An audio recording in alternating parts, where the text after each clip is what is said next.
So this is a Toyota 2009 Prius multifunction display. This MFD is for Prius that has no navigation, but it does have a backup camera. So I replaced it yesterday, and I want to share my experience with people that are interested in doing a similar job. The first thing is, of course, to get the right replacement part. And to do that is probably a good idea to go to the Toyota's part online website, and you put in your VIN number, your vehicle number, and you look for the MFD. And for my son's car, this is what came up. So that way you won't have the wrong part number. This is the correct part number, and this is the retail price. So I don't think you want to buy this part new, and this is how much it costs.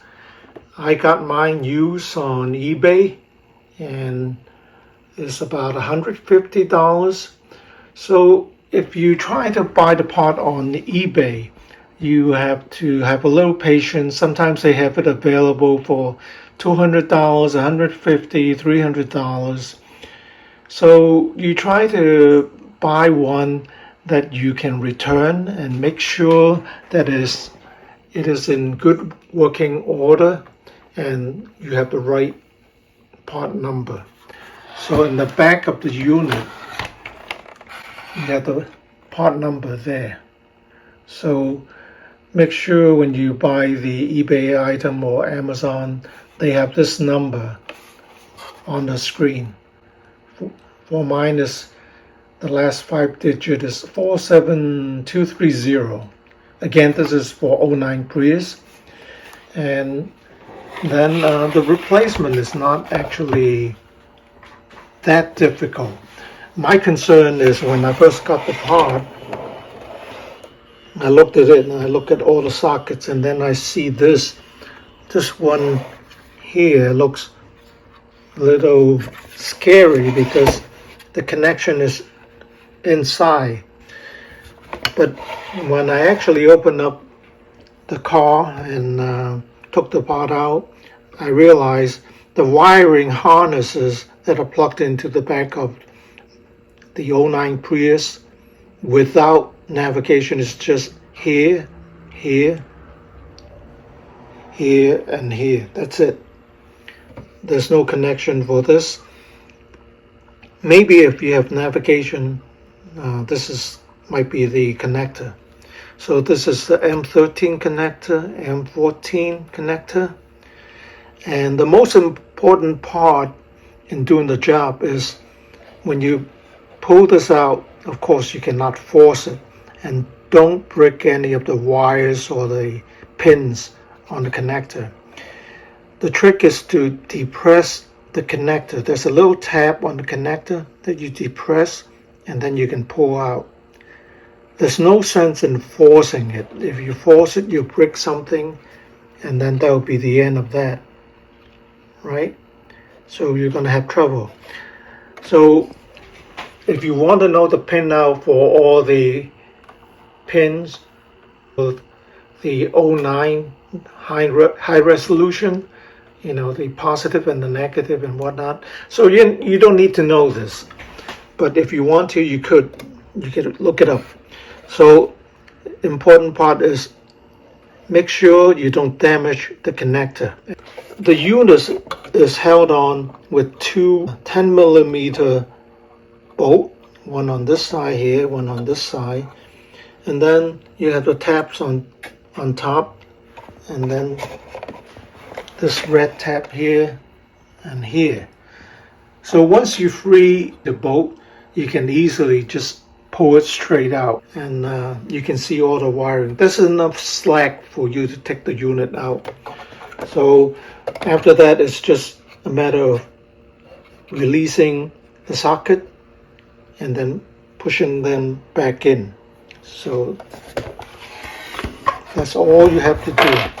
So the tools you need is, of course, like a nut driver, 10 millimeter. You can use a ratchet wrench, flathead screwdriver, and then a Phillips screwdriver. And this is optional. And this is used just to pry open the dash components. So that's all you need. So I did it in a little over an hour, and that includes taking pictures and doing a little bit of filming. Of course, I cannot do an actual filming of the job because I need both of my hands to do the job.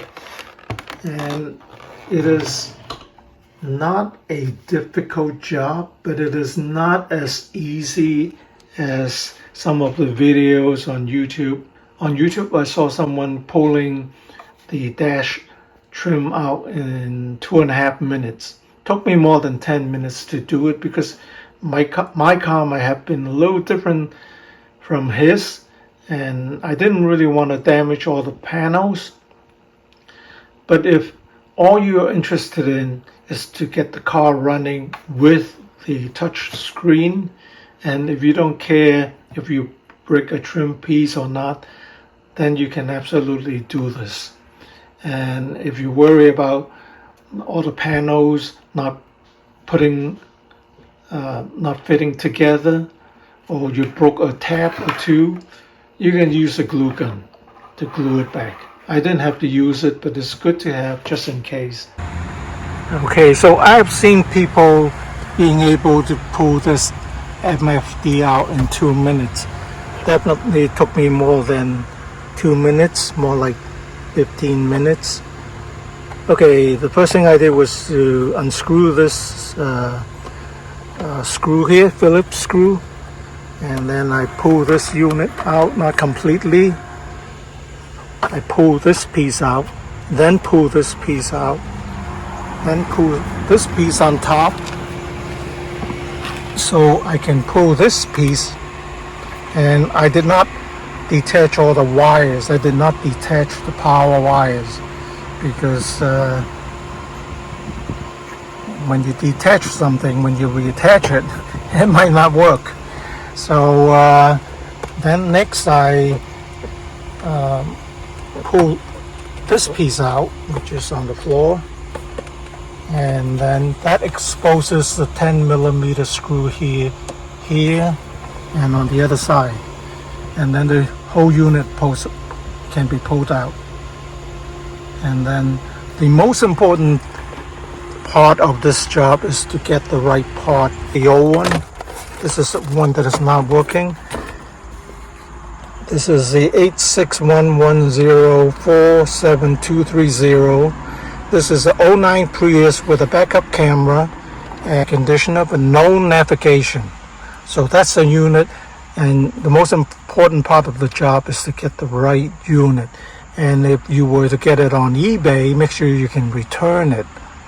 And the seller actually had pictures of the screen working, so I was slightly more confident in making the purchase.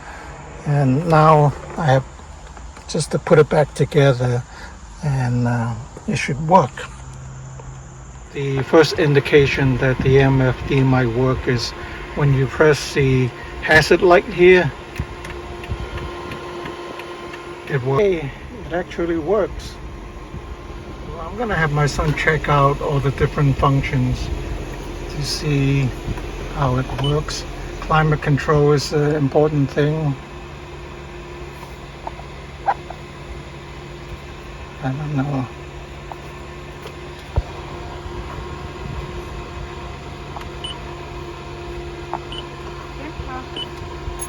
Let's set it to 73. Thank you very much.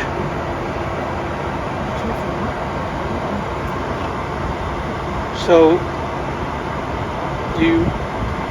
seems to work, so I have to put it back together.